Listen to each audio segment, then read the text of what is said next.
15 most horrifying animal attack movies. There is something about these animal attack movies that just hits different from all other types of horror you have seen. I mean, you start watching for fun, but then you realize this is something that can actually happen in real life, because things like this have actually occurred. If I have to say it in simple terms, nature doesn't need to be supernatural to be terrifying, and it just needs teeth, instinct, and of course, absolutely no interest in your survival.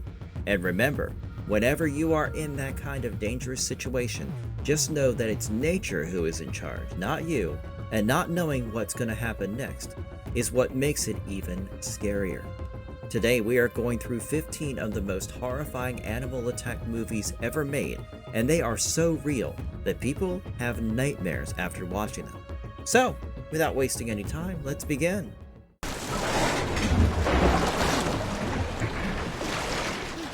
Jaws, 1975. The 1975 Jaws was directed by Steven Spielberg, and it is based on the Peter Benchley novel which came just a year before. The movie is centered around this touristy New England town called Amity Island, whose primary business is its beaches. But of course, a tragedy struck when a young woman's mangled body showed up on the beach. Now, the new police chief, Martin Brody, played by Roy Schneider, believes that it's a shark attack and they need to close off the beach to swimmers and tourists. But the town's mayor fears they would lose tourist revenue. So he gets in the way, but obviously that doesn't stop the attacks. So Brody, along with Matt Hooper, the marine biologist, and Quint, who is an expert shark killer, venture out in the ocean to hunt and kill the predator. That's what the whole movie is about, and in the beginning you will not get to see the shark, which makes the attack feel more primal and something that cannot be stopped. It is the type of movie that will definitely make you scared of the ocean, and what makes the whole movie more thrilling is that suspenseful score you get to hear from time to time when the predator is circling its prey. This movie is often regarded as a turning point in motion picture history. Well, you see, this was the movie that invented the modern summer blockbuster, because summer was usually associated with dumping films that would most likely not do well. But that changed completely with Jaws. Not only that, but this movie also set a prototype for many horror movies that came next, and it was to such an extent that Ridley Scott's script for the 1979 sci-fi film Alien was proposed to studio executives as Jaws in Space. The movie was such a hit that it had 3 sequels, but none of them involved Steven Spielberg or Peter Benchley. Nevertheless, a good watch if you never want to visit beaches or the ocean again.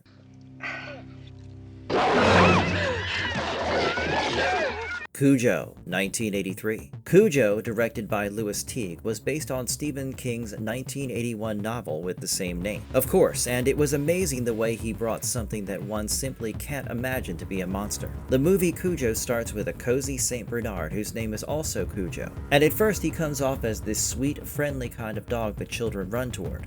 But then he gets bitten by a rabid bat, and that changes everything. When Donna and her son get trapped inside their car, it's the unhinged Cujo that makes their life miserable. Imagine being stuck inside a car and it's 50 degrees or more outside, but you can't even open the windows because this rabid dog is attacking you from everywhere. So being locked up in that humid car is your only protection. The main interesting part of the movie was this thrilling suspense of what will happen next. Will Donna and her son make it to the end? Will they survive the heat, dehydration, or the rabid dog? I'm not sure if it was just me, but this claustrophobic horror left me strangely suffocated. Not in the obvious way, but because it was so expertly executed. The terror hit harder knowing the scenario is plausible. Rabies is real, heat can exhaust you, and those real-world elements make the film terrifying on another level. Nevertheless, I'm really excited about Netflix's remake of Cujo, which was announced around March 2025. And here, Roy Lee is serving as the producer. Can't wait to re-experience that claustrophobic horror again.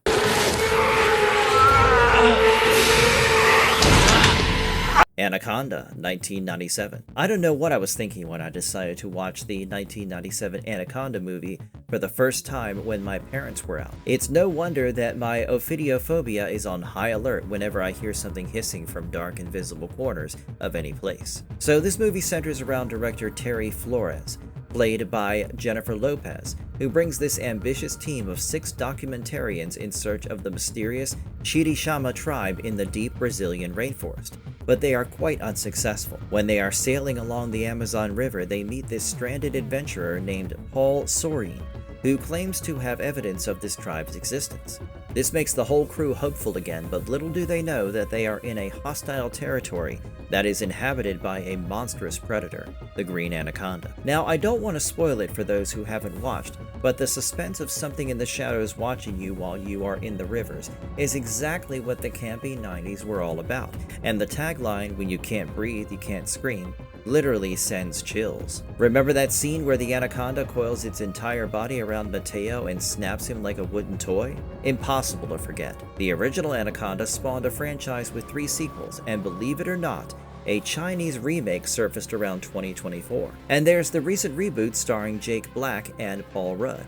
I haven't seen it yet, so no spoilers, whose premise is a playful meta take. A group of friends decide to make their own Anaconda movie. But once you step into Anaconda territory, there's nothing fun about it, only danger. Though Jake Black still manages to inject his trademark humor.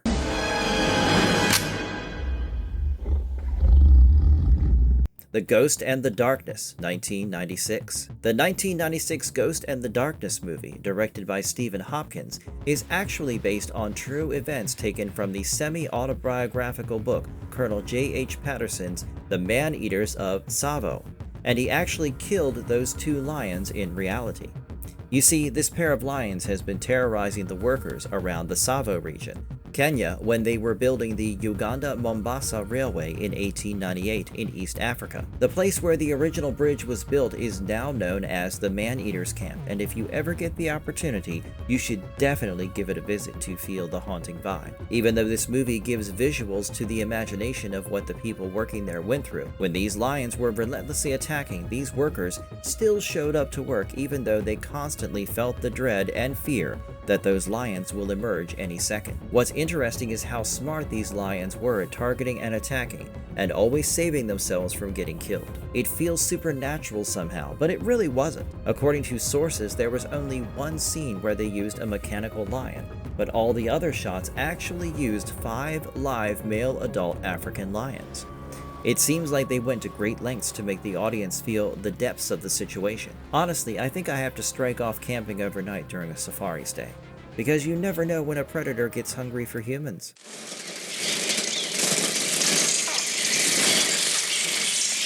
The Birds, 1963. Did you ever freak out when a bird just goes past or when you see them coming towards you? Of course, it happens rarely, but it scares the crap out of me when something like this happens. So imagine this, but with more birds. That's what the 1963 Birds was all about, which was directed by Alfred Hitchcock, and this was actually slightly based on Daphne du Maurier's 1952 short story of the same name. So what happens in the movie is that there is a sudden violent attack by birds without any reason or explanation on the people of Bodega Bay in California. And this happens for a few days. No place is safe. Crows attack them relentlessly and ruthlessly. And this could really happen with the way we keep on exploiting nature.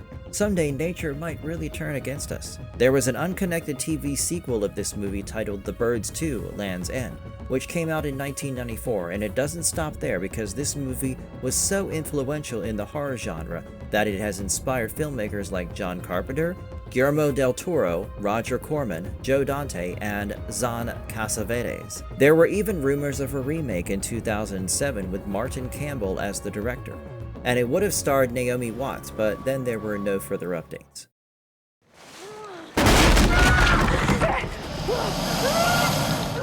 Crawl, 2019. This one was directed by Alexander Aja and produced by none other than Sam Raimi, with the movie centering around a competitive swimmer named Haley, who against all logic drives into the mouth of this Category 5 hurricane, which was going to make its landfall in her hometown of Florida. She is going to check on her father Dave, but discovers that her father is injured by something that is lurking in their basement, which turns out to be an alligator, and the whole town is now infested with them. This movie brilliantly combines natural disaster with these suspenseful predators stalking you and attacking you. Plus, with the flood and the whole space continuing to shrink at every turn, keeping the pressure very high for the whole 87 minutes of runtime. I really like the part where Haley is able to trap one of the alligators in the shower, and was very successful at it, and the way I was literally holding my breath during that scene, man. Around July 2019, Aja talked about a potential sequel that would focus on different characters and have a whole new story.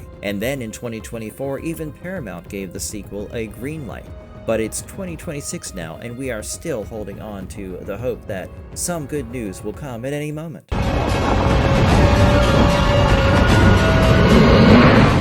The Shallows, 2016. The 2016 movie Shallows, starring Blake Lively, was directed by Jaume Collet-Serra. And if you like going on solo surfing trips, this movie will definitely make you think about whether you really should be going alone or not. We are introduced to Nancy, played by Blake, and she is a medical student. But after the death of her mother, she takes some time off from her studies and travels to this secluded beach, which was a spot that her mother visited while pregnant with her.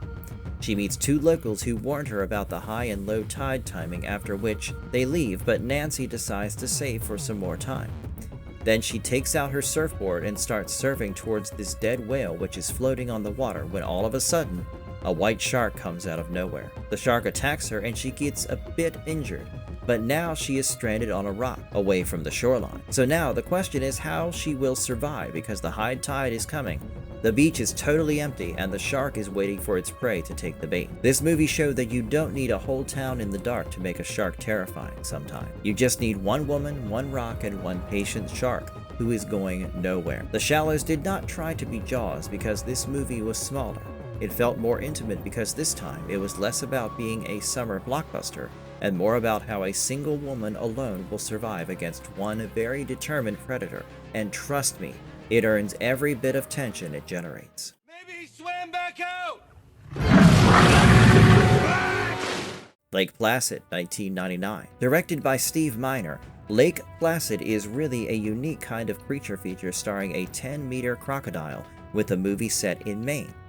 So what happens is that when diver Walt Lawson is diving in Black Lake for his research on beavers with Sheriff Hank Keogh, he gets attacked by something mysterious underwater. Now, Hank has pulled him out of the water, but there were other people who never surfaced. And then Officer Jack Wells comes to town to investigate this matter, and joining him is New York City paleontologist Kelly Scott. Overall, the movie is really funny, and actors like Bill Pullman, Brendan Gleeson, Bridget Fonda, and Betty White really bring a healthy dose of sarcasm with some really sharp banter.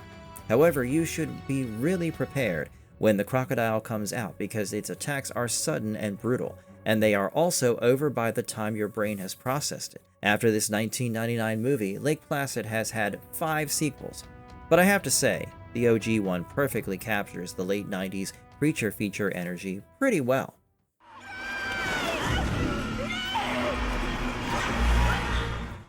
Blackwater, 2007. This statement might trigger some people's arachnophobia, but remember there were some viral pictures of how Australia looks like during the spider season, which is why this continent is never on my list of places to visit. I have a feeling that this movie will most likely give you another reason to stay clear of swamp regions of Australia. Why the warning? Well, this movie is kind of based on a true story. This movie, directed and written by Andrew Trolsky and David Nerlish, tells us the story of a family who, while on a vacation in northern Australia, decide to take up the Blackwater Berry Tour in the swamp for fishing. Along with their guide, they venture into this remote spot where they get attacked by a huge crocodile, and their boat gets turned over with the crocodile killing their guide. The real question is, will they make it out alive, because now that the crocodile has set its sight on them, it is not going to leave them that easily. There were no CGI giant creatures, nor were there supernatural threats. There was just a real-sized crocodile which was documented using actual footage they found. And all of this looked so authentic because they really showed how crocodiles actually hunt the hunted. Of course, by being patient and by being completely invisible beneath the surface until they aren't. For a very long time, you won't see a lot of action because the characters are up in the trees, but this movie really captures the horror that comes in reality, because if you are stuck somewhere like this, you will wait. and wait some more in fear because you know that the predator is just waiting below for you to reach a breaking point.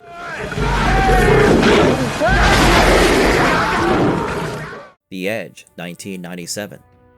The 1997 movie The Edge, directed by Lee Tamahori, shows us something that could quite possibly happen in real life, if you survive the crash landing, obviously. In this movie, a billionaire named Charles Morse, played by Sir Anthony Hopkins, goes to Alaska with his supermodel wife Mickey for a photo shoot which is to be done by Robert Greene, the fashion photographer.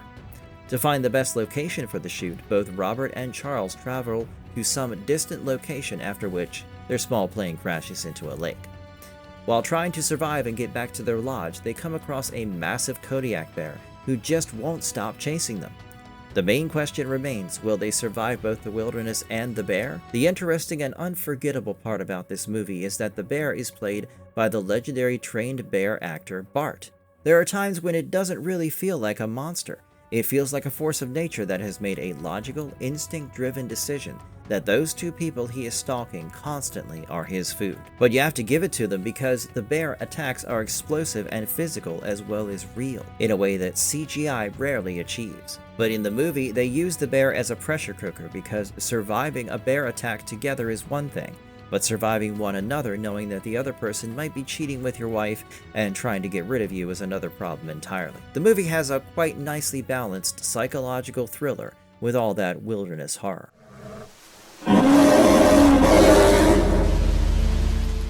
Backcountry, 2014. Backcountry, directed by Adam McDonald. This is a slightly uncomfortable film on this list because it is not your typical horror movie, as it's a survival story. So there's this couple named Alex and Jen who are going on this backpacking trip through the Canadian outback, during which they get lost and have no map to guide them. But they keep walking and then encounter this vicious black bear who has decided that they are the food.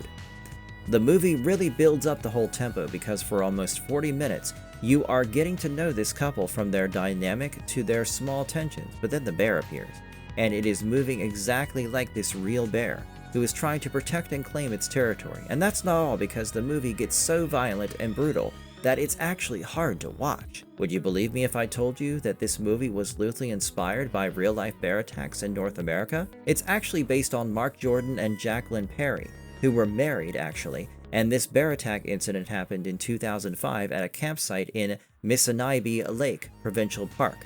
If y'all are interested, you can look them up. Sadly, it was the husband who survived because the wife was killed by the bear. So you can say that this movie is less of a monster movie and more like a worst-case scenario survival story you are watching as a warning.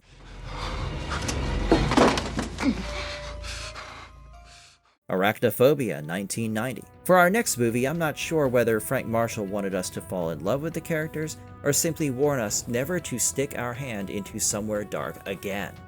People who fear spiders should really steer clear from this movie, because it might really trigger your phobia badly, trust me, because I still feel like something is hovering in the air above my head. Anyways, the movie follows this large spider that has been accidentally transported from South America in a coffin to America, where it gets to breed with a local spider. Soon the whole town is infested with these deadly spider offspring, and now it's up to a couple of doctors, along with an insect exterminator, to exterminate these 8-legged freaks before they take over the entire town. What makes the whole thing more interesting is the production's commitment to use real spiders in some scenes, and this really increases the creepy factor tenfold. This means that the cast was actually reacting to some really unsettling things, and the director really has a knack for turning some simple everyday actions like putting on shoes or turning on and off a lamp into some really spike your heart rate moments.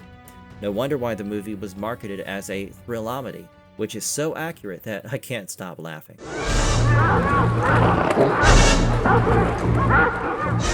The Pack, 1977. Even Cujo can't hold a candle against this 1977 movie, The Pack, which was directed by Robert Clouse and is based on David Fisher's novel of the same name. Let me set the dreadful state. We all know that man and dog have been together since prehistoric times, but sometimes tourists who come on this remote island have been abandoning their pet dogs in the woods when they leave at the end of the season. But that changes when all these abandoned dogs with nowhere to go and nothing left to choose resort to cannibalism, and then they form the Pack for vengeance. And sadly, it's an old man and a kid who became their first victim. But there is a family staying in the resort and they must defend themselves against the pack and survive by any means possible. The movie is a bit slow by modern standards, but when the characters come to understand that these dogs aren't just strays anymore, they're these organized and relentless predators, that's when it gets really interesting. This is a kind of movie that should be watched by all those disturbed people who take their pets for granted or have misused them in some way or another,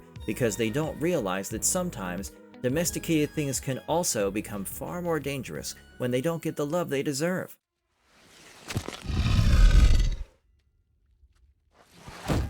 Rogue, 2007. The 2007 movie Rogue, directed by Greg McLean, who is well known for his work on Wolf Creek, follows this group of tourists in Australia, but their adventures go completely wrong when they become the prey to a 7+ meter long saltwater crocodile. And what makes this movie scary is that the mud island disappears when the tide comes in. This movie has actually taken inspiration from this late 1970s true story of Sweetheart, which was this giant male saltwater crocodile that attacked boats. However, that crocodile was never really responsible for an attack on a human. And in the movie, the crocodile isn't really shown as this movie monster, and it moves the way a saltwater crocodile would move. Patient, sometimes explosive, but mostly invisible, until it really gives you that heart attack by appearing out of nowhere. The movie brilliantly uses the atmosphere and geography like the shrinking land or the rising water, and most importantly, that one invisible predator which keeps the tension constant. Maybe this movie is another warning from Australia that nature doesn't care about you. Open Water, 2003. Open Water by Chris Kentis is a mix of 3 genres: horror, survival, and thriller, and it is also slightly based on the true story of the 1998 disappearance of Tom and Eileen Lonergan. This uncomfortable movie follows a couple who go on a scuba trip, but they are accidentally left behind in the open ocean by their tour boat. There is nothing, just vastness and sharks that have slowly started to surround them. Hats off to production for using actual sharks. So don't think there was any animatronics or CGI safety net. And if you think sharks are the only horror element, then think again, because they are constantly fighting to survive. They are waiting, and even despite being in water, they can't drink it, and they are also heavily exposed in the water for so long that even the sharks are getting closer. In the end, this is actually one of the most devastating animal attack movies, because it feels like this could happen to anyone who dives. So maybe make sure not to venture far away in the ocean while diving, because trust me, nobody wants to be in an open water situation. The movie was so well received that it has 2 sequels, none of which are related to the first one, so you should definitely give it a watch. So there you go. 15 movies, and I think 15 different ways nature is telling us that it is not some kind of backdrop. It can very well become an antagonist. And what makes all these movies work is that none of them need anything supernatural to justify fear. So which animal attack movie freaked you out the most? Was it the sharks, the alligators, or some tiny spider that feels like it is crawling under your skin? Share them in the comments section below, and if you think that's the end of our animal attack stories, think again. There are plenty more that kept us fed. Want a part 2? Tell us in the comments. Until next time, thanks for watching.